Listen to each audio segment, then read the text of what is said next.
Hi guys.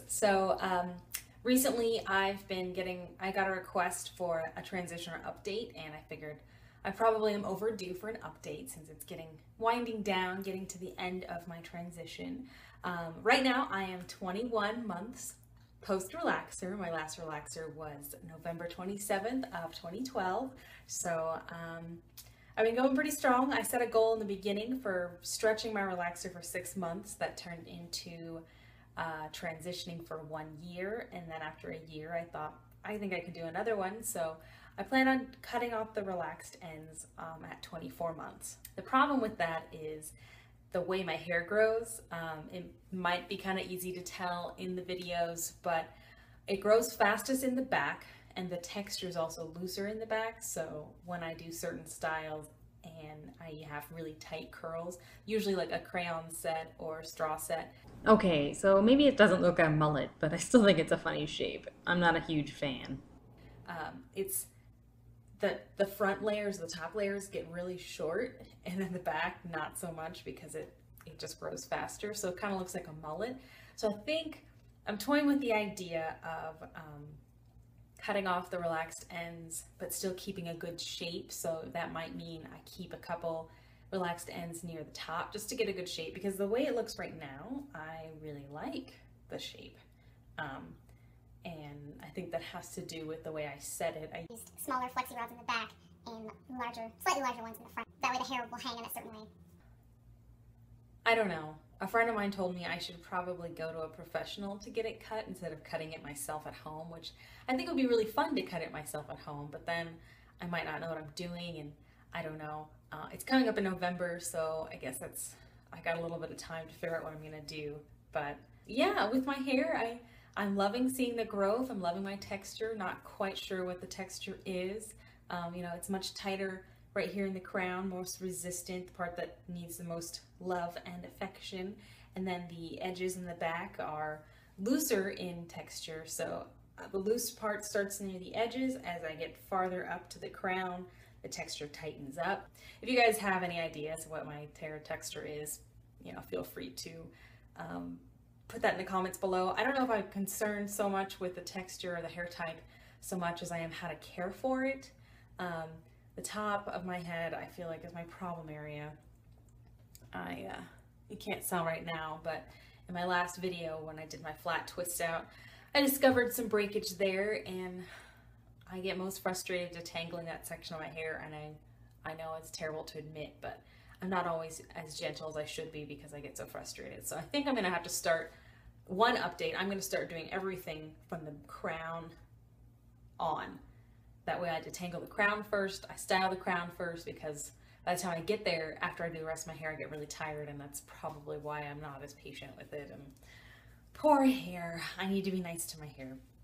But a couple updates on the products that I've been using and products that I decided not to use anymore.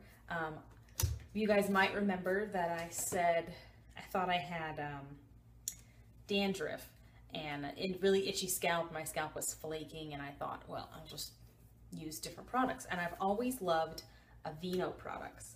This is 2 bottles of Aveeno Nourish Plus Dandruff Control, and the medication in this is pyrethioate zinc, but looking at the ingredients, the first 2 is water and ammonium lauryl sulfate, and I have a feeling that sulfates are the cause of my itchy, flaky scalp, and that if I stop using them, my scalp will improve. So I decided to try it. I took a break from the dandruff shampoo and baking soda mixture and went to a strictly sulfate-free moisturizing shampoo. The first time I did that was after a takedown for crochet braids. My scalp was just so inflamed. So I actually did an undiluted apple cider vinegar, I wouldn't say rinse because I left it in overnight, but I put that on my scalp. My scalp tingled, and then it felt instantly better. And then the next day I washed my hair with a sulfate-free shampoo. The sulfate-free shampoo that I was using was by 4 Naturals.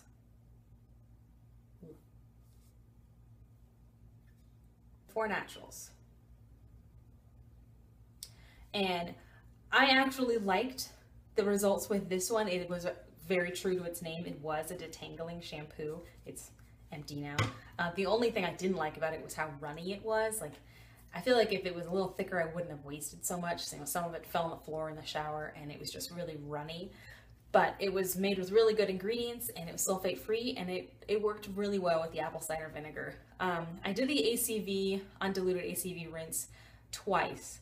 Once after taking down my crochet braids, and again the following wash day, and my scalp has improved dramatically.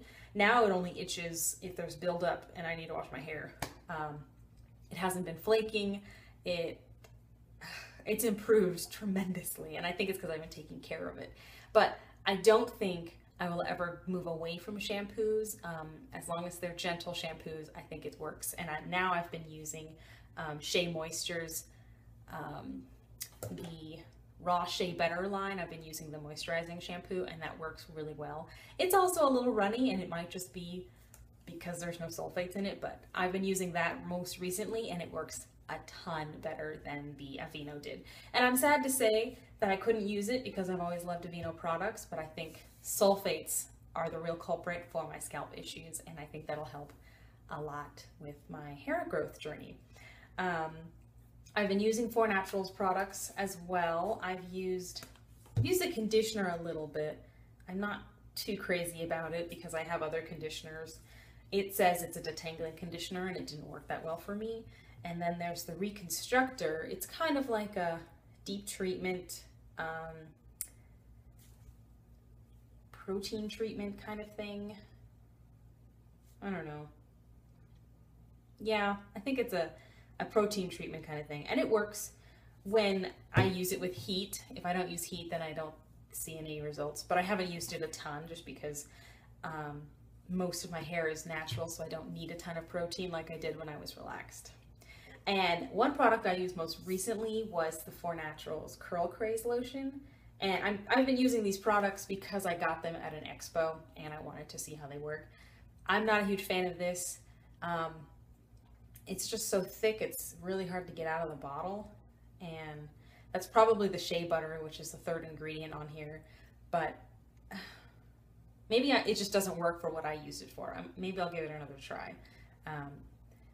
And it also says it's for type 3 hair. Maybe I don't have type 3 hair, I don't know. The lady was trying to convince me my hair was type 4, even though I had it in crochet braids and she couldn't see my hair at all, but whatever. From the 4 Naturals line, my favorite product aside from the shampoo is the daily treatment, and it's like a serum. It's got its own little applicator top, and that makes it much easier to get out, like a little serum. So I really like it a lot. I apply this to my scalp usually twice a week.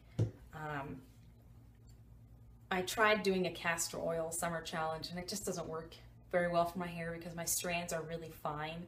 So they stick together very, very easily, I've learned. Any kind of heavy product makes them stick together, so then it looks really like I'm going bald or something, and I'm not really keen on that look. So the castor oil I've been trying to use, it works better in a deep conditioner than it does in like a scalp massage, plus I don't really like the way it smells. But those are the most recent updates. I stopped using sulfates. I have been using shampoos without sulfates, but lots of moisture in them. I think I straightened my hair once since I've seen you guys, since I've talked to you about my transition. And I don't mind, you know, it's really long, but I'm kind of over the flat hair look. You know, I really like this look. I love the curly. Most people would probably want more volume. This is a pretty good amount of volume for me. It's actually quite windblown. After church, I went out to dinner or to lunch with my husband, and the wind was blowing. We were outside talking to friends, so it's a little windblown. But this is how it looks right now. Anyway, I like this. It's the flexi rods that makes this size curl at the end, because mainly what you see are the relaxed ends, just because they're the ends. But the top of it I flat twisted, so it's got a little more of a wavy, crinkly wave. But I like it. I didn't think I was gonna like it when I first did it. Sorry, I'm just rambling. I hope the photos and the footage of my texture so far is encouraging to some people. I haven't trimmed my hair in a couple months, maybe 6 months or so. Last time I trimmed it was before I put my first set of crochet braids in at the salon, which was back in April, and it's August, last day of August, so it's been a while since I've trimmed it, but that was only just to kind of clean up the ends. I think that's it. I hope this was informative. If anyone else is transitioning long term, let me know. I'd love to follow your journey. I'd love to be able to be there to encourage you. And as always, I will see you guys in the next video. Bye.